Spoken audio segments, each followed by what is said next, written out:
بلاش دايما وانت بتسال الشخص تساله، انا بسميه السؤال الكومبو، تساله سؤالين مع بعض. بلاش تعمل الكلام ده. يعني ايه؟ يعني مثلا طب وانت عايزه تعملي ايه دلوقتي، وعايزه تعملي الكلام ده ليه؟ بصوا انا هنا سالت سؤالين. انا دايما اقول لهم الكلام ده غلط جدا، لازم نبعد عنه تماما تماما. لازم وانا بسال سؤال واحد بس. ليه؟ عشان الشخص اللي قدامي ما يتلخبطش.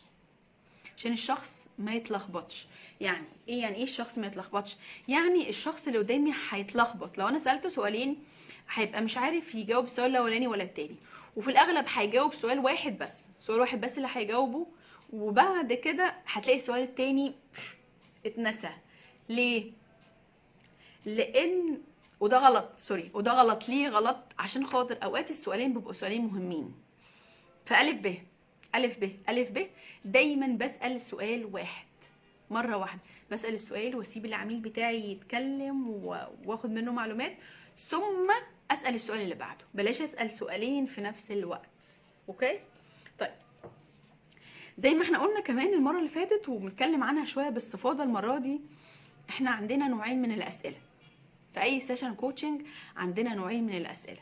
عندنا أسئلة اللي هي open question أو الأسئلة المفتوحة، والأسئلة المغلقة. الأسئلة المغلقة. طيب احنا في جلسة الكوتشنج بنحتاج أسئلة open question ولا أسئلة close question؟ هقول الكلوز question اللي هي ايه، أو الأسئلة المغلقة، هي الأسئلة اللي إجابتها زي ما احنا قلنا المرة اللي فاتت كده yes أو no، أو لأ. صايمة النهاردة الفترة النهاردة لأ. ده اجابته سؤال 1 2 3 او لا. انتي اتخانقتي مع جوزك النهارده؟ اتخانقتي مع جوزك النهارده؟ لا. انتي هو ده اسمه الكلوز كويستشن. انا كده فاهماكي صح؟ كده فاهماكي غلط؟ لا. فده اسمه كلوز كويستشن. والاوبن كويستشن هو السؤال اللي دايما بيخلي العميل يتكلم اكتر. زي ان انا اقول مثلا للعميل بتاعي احكي لي اكتر عن كذا، احكي لي اكتر، كلميني عن كذا، محتاجه تعملي ايه في الحاجه الفلانيه. عارفين الاسئله اللي بتبدا تطلع مننا؟ طيب المفتوحه اسئله حلوه جدا، هتطلع من الشخص حاجات، هتطلع من الشخص كل اللي جواه. ولكن الاسئله المفتوحه لوحدها لا تكفي. يعني ايه؟ يعني انا في السيشن بحتاج اسئله مفتوحه واسئله مغلقه. يعني ايه؟ يعني اسئله مفتوحه اوكي، ان انا ببدا اخلي الشخص يبدا لما بسال اسئله مفتوحه بيبدا بيطلع بيطلع بيطلع بيطلع بيطلع بيطلع بيطلع، فالموضوع بيفتح معانا وبنطلع اكتر وبنطلع اكتر وبنطلع اكتر. في وقت من الاوقات انا بحتاج اسئله مغلقه عشان اقفل ده شويه، ارجع تاني للوضع الطبيعي. يعني من الاسئله المغلقه ان اوقات لما بتكلم مع العميل، لما بيجي العميل اتكلم معاه مثلا وبدا يتكلم، فبروح مثلا عامله له تلخيص وفي الاخر بقول له انا كده فاهمك صح. ما هو ده كده سؤال مغلق، فيقول لي مثلا، او يقول لي لا ده سؤال مغلق اهو. فاحنا بنحتاج الاسئله الاوبن كويستشن او الاسئله المفتوحه عشان نطلع من جوه العميل. ولكن من ان الى اخر بحتاج الكلوز كويستشن او الاسئله المقفوله اوكي، عشان احط شويه اقفل السيشن بتاعتي. يعني في الاخر انا مثلا بقول للشخص مثلا احنا وصلنا للنتيجه او الحاجه المتوقعه من السيشن اللي انت كنت عايزها، هيقول لي وصلنا، او هيقول لي لا ما وصلناش.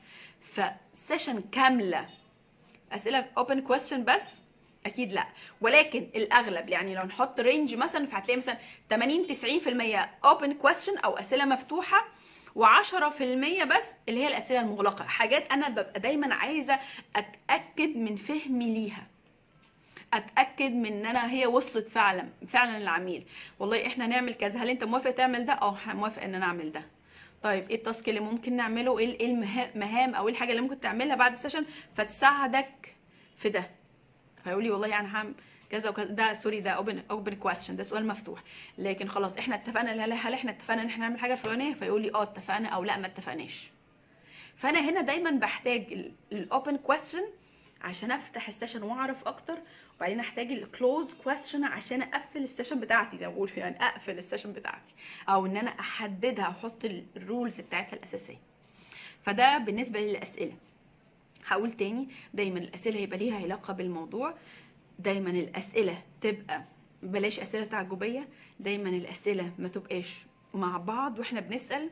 دايما حاجه مهمه كمان، لما باجي اشتغل مع الشخص ونوصل لنتيجه معينه لازم بدخل ديتيلز اكتر، بدخل في تفاصيل اكتر في النتيجه. يعني ايه؟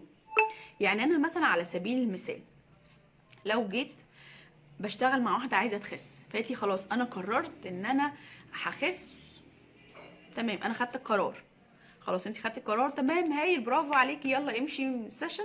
لا، الكلام ده غلط جدا. لازم هنا وانا بشتغل مع الشخص لازم ان انا ابدا اعمل ايه، ان انا طب انت قررتي تخسي، تمام، طيب خلاص انا قررت اروح لدكتور وابدا العب رياضه من بكره، خلاص برافو خدتي قرار يلا روحي. لا، ما بعملش كده. لازم بدخل ديتيلد اكتر، بدخل جوه التفاصيل. يعني انت بتقولي هتلعبي رياضه، الرياضه اللي هتلعبيها دي هتلعبيها الساعه كام؟ الرياضه اللي هتلعبيها دي هتلعبيها امتى؟ الرياضه اللي هتلعبيها دي هتلعبيها فين؟ هتلعبيها مع مين؟ فاهمين قصدي؟ فدايما لما تيجي العميل يوصل معاك او تلاقوا حل وانت بتشتغل، دايما ادخل اكتر في تفاصيل، ادخل اكتر في تفاصيل الحل. عارفين ايه؟ انا دايما اقول ايه في الكورس، خلي فيه دايما صورة واضحة. الشخص اللي ماشي من عندك عنده صورة واضحة، انا قررت ان انا اعمل مع جوزي 1 2 3 4 5، انا عارفة ان انا ماشية من هنا عاملة كذا وكذا وكذا وكذا وكذا وكذا وكذا. فدي حتة مهمة ان احنا دايما بندخل تفاصيل اكتر لما بنوصل لنتيجة معينة، بنطلع تفاصيل النتيجة. اوكي؟ طيب